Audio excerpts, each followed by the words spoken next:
All right, welcome back everybody. Coach Butters here, and today I'm gonna teach you guys how to boost testosterone levels naturally. Now this isn't a gimmick video. I'm not here to sell you anything. These are legitimate ways to raise your testosterone levels. If you are actually hypogonadal, reach out to your doctor. I am not a doctor, and this is not medical advice. All right, so the number one most important thing here is sleep. Getting 7.5 to 9 hours every single night, going to bed at the same time, waking up at the same time if you can help it. The reason that this is important is because when you go to bed, the hypothalamus releases GnRH, gonadotropin releasing hormone.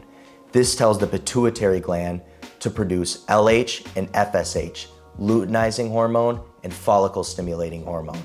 This is what tells the testicles to start producing testosterone. So without good, sufficient sleep, you are not getting the signals to actually start production. I recommend avoiding blue light around 3 hours before bed. This is going to help you produce melatonin naturally, and it's going to help you fall asleep and stay asleep much better. All right, the next thing is micronutrients, such as vitamin D, zinc, magnesium, selenium, and boron. These are going to be crucial for the enzymatic processes that go into actually creating testosterone. So you wanna make sure you're getting a whole foods diet, meaning lean protein like beef, lamb, chicken, eggs, eating things like fruits, Brazil nuts, olive oil, avocados, things of that nature are all gonna contain tons of micronutrients that are gonna help boost testosterone. Try and avoid refined carbs, like breads and pastas and chips and artificial sugars, or just anything essentially that was made in a factory. If it comes from the earth, it's great, eat it. Number 3 is going to be dietary cholesterol and fats. Cholesterol is important because this is what testosterone is derived from. Fats, specifically saturated and monounsaturated, are going to be crucial here because saturated fats upregulate the star protein. So I think it's the steroidogenic,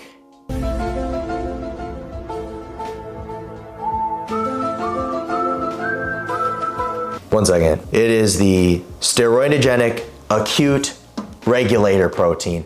This is going to help bring cholesterol into the testicles for testosterone production. So that's why saturated fats are super good. You're gonna get this from things like butter and tallow. Don't fear butter, don't fear tallow. These things are good for you. These are real superfoods. Monounsaturated fats. This is going to help protect the Leydig cells from oxidative stress. So these are the cells that actually are the ones producing testosterone in the testicles. You wanna keep these protected. So monounsaturated fats are in things like olive oil, avocado oil, and avocados.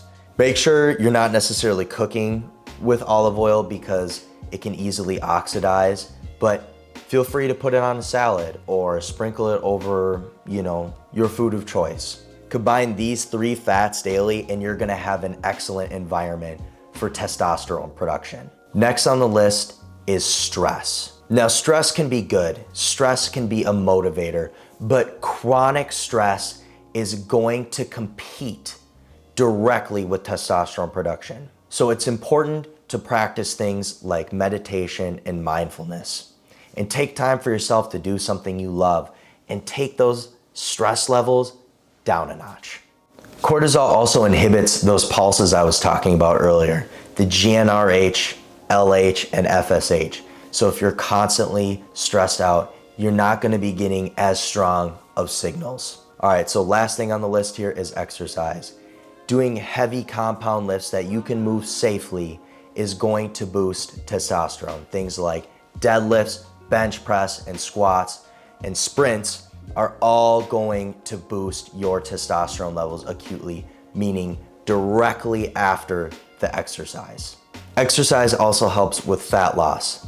The less fat you have, the less aromatization you have. That is when testosterone converts into estrogen. And obviously, we like estrogen. Estrogen makes us feel good, it's cardioprotective, and it helps with things like mood and libido. But when it's chronically high and overly elevated, that's when we can get some side effects. We don't want to crash it either. We want to be in that 10 to 18% body fat range.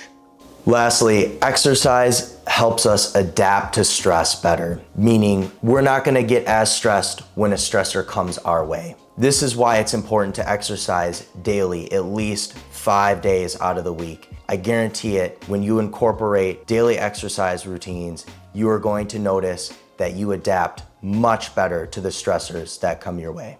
I hope you guys learned something in this video. Hit the subscribe and bell button, hit the like button, and leave a comment below. I'll catch you guys in the next video. Peace.